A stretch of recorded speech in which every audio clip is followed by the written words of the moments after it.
Hello everyone, welcome है आप सभी का आपके अपने चैनल तरु वाटिका में। दोस्तों, मानसून आ चुका है और इस टाइम लगभग सभी जगह पर ही आ चुका है और यहाँ पर भी दिल्ली में भी रात को भी बारिश हुई थी और सुबह भी बारिश हो रही है। अच्छा मौसम हो चुका है और इस टाइम पौधों को बहुत ही नया जीवन मिलता है। पत्तों की डस्ट उतर जाती है, अच्छे फ्रेश हो जाते हैं प्लांट्स।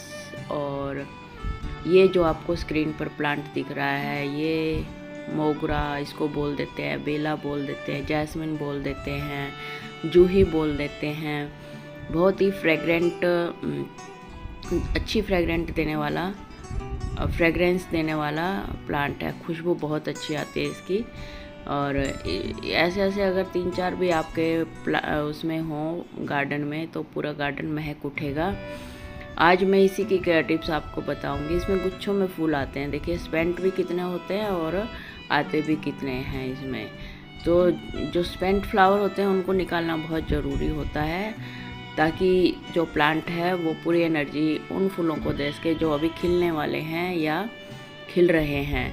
तो खिल चुके फूलों को निकालना बहुत ज़रूरी होता है। ये छोटे छोटे बिल्कुल नाजुक हैं, इनको कम फोर्स लगाकर निकालना पड़ता है क्योंकि डर लगता है कि अगर ज़्यादा ताकत लगाकर इनको निकाला तो पूरी स्टेम ही हाथ में आ जाएगी। बहुत छोटे छोटे सेंसिटिव से फूल आते हैं इस पर।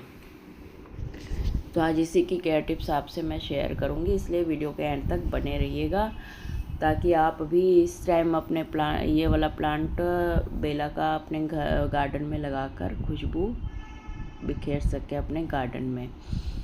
ज़्यादा कोई हार्डी प्लांट है ये, ज़्यादा कोई केयर नहीं मांगता है।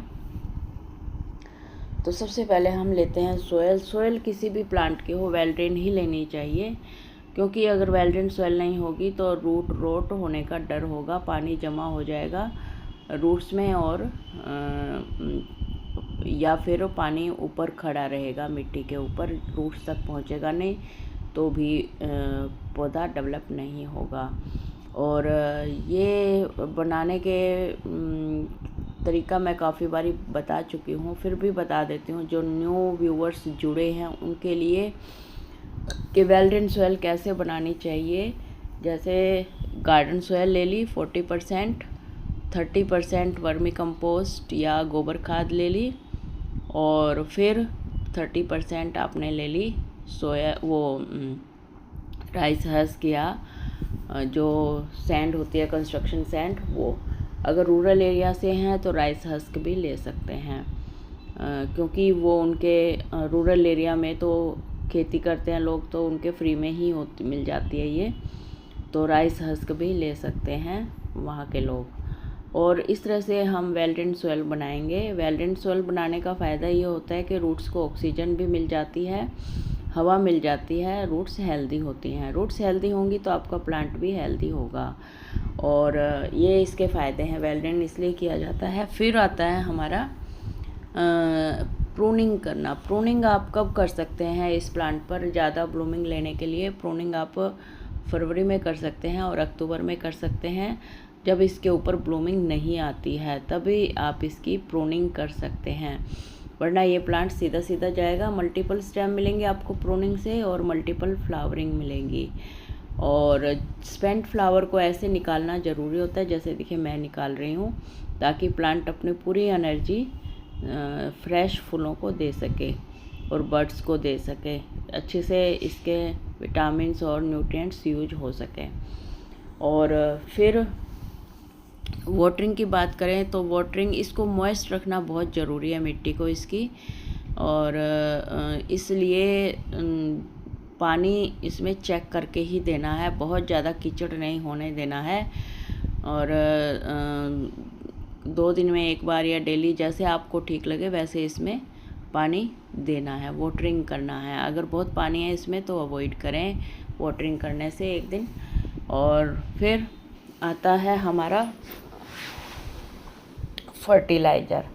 वर्मी कंपोस्ट इसके लिए बहुत अच्छा माना गया है और अगर आप गोबर की खाद भी दे रहे हैं तो ये ध्यान रखें कि सड़ी हुई खाद होनी चाहिए, कम से कम 5-6 महीने पुरानी, और तभी आप इसको गोबर की खाद दे सकते हैं। अदरवाइज वर्मी कंपोस्ट दे दें फरवरी और अक्टूबर में अच्छे से। और बीच में आप कुछ भी दे सकते हैं ऑर्गेनिक, जैसे वो दे दिया, अनियन पील फर्टिलाइज़र दे दिया, बनाना पील फर्टिलाइज़र दे दिया, किचन वेस्ट बना रहे हैं उससे कंपोस्ट तो वो दे दी। तो ये आप दे सकते हैं बीच बीच में। अगर केमिकल दे रहे हैं तो डीएपी के 5-7 दाने पोट के साइज़ के हिसाब से दे दिए, ऐसे नहीं कि मुट्ठी भर के दे दिए, उससे प्लांट आपका जल जाएगा। और केमिकल की खाद देते हुए ध्यान रखना है कि दिन में धूप के टाइम नहीं देनी है, या तो सुबह दो अर्ली मॉर्निंग या फिर रात को दो शाम को ठंडक के टाइम। अगर आपने दिन में दिया, और क्वांटिटी भी देख के देनी है, अगर क्वांटिटी थोड़ी सी भी ज़्यादा हो गई तो प्लांट बर्न हो सकता है। ऑर्गेनिक फर्टिलाइज़र में ये सब झंझट नहीं होता है, इसलिए मैं तो ऑर्गेनिक ही प्रेफर करती हूँ। और ये तो हो गई फर्टिलाइज़र की बात। हाँ, इंसेक्ट का अटैक मैंने आज तक इसके ऊपर नहीं देखा है, इतने साल से ये मेरे पास है, आज तक मैंने इंसेक्ट का अटैक नहीं देखा। फिर भी अगर आपको स्पाइडर वगैरह का कुछ अटैक दिखता है तो नीम ऑयल का स्प्रे कर सकते हैं। 1 लीटर पानी में 1 ढक्कन नीम ऑयल डालकर मिक्स करके, और थोड़ा सा शैम्पू की भी 1 ड्रॉप अगर डाल दें, थोड़ी सी 2-3 ड्रॉप, तो वो भी आप डाल सकते हैं। वो डालने के बाद अगले दिन आपको फिर से उसको शावरिंग करवानी है, ताकि जो चिपचिपा होता है वो सब उतर जाए अच्छे से पत्तों के ऊपर से। तो इस तरह से तो नीम ऑयल का स्प्रे करना है। फिर प्रोपोगेशन की अगर हम बात करें तो प्रोपोगेशन बहुत इजी है इसकी।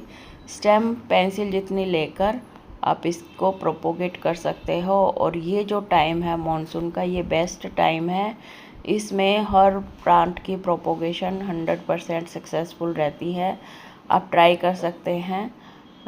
थोड़ी सी पेंसिल जितनी मोटी साइज की स्टेम लेकर काट कर उसके पत्ते हटाकर नीचे नीचे के, और उसको आप लगा सकते हैं किसी भी मिट्टी में, और धूप में मत रखिए, और पॉलीथीन से कवर कर दीजिए पानी देने के बाद।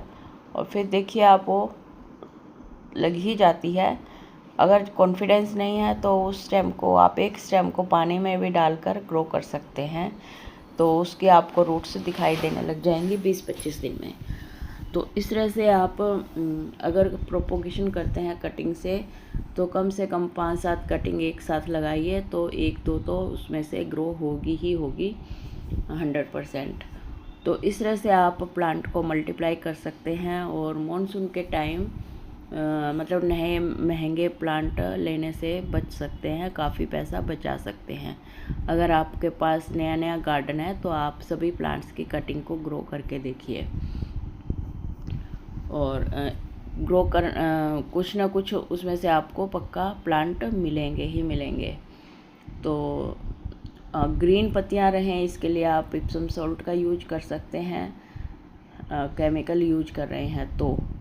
और अदरवाइज आप किचन वेस्ट, चाय की पत्ती या बनाना पील फर्टिलाइज़र, ये सब यूज करें तो प्लांट बहुत हेल्दी और स्वस्थ होगा।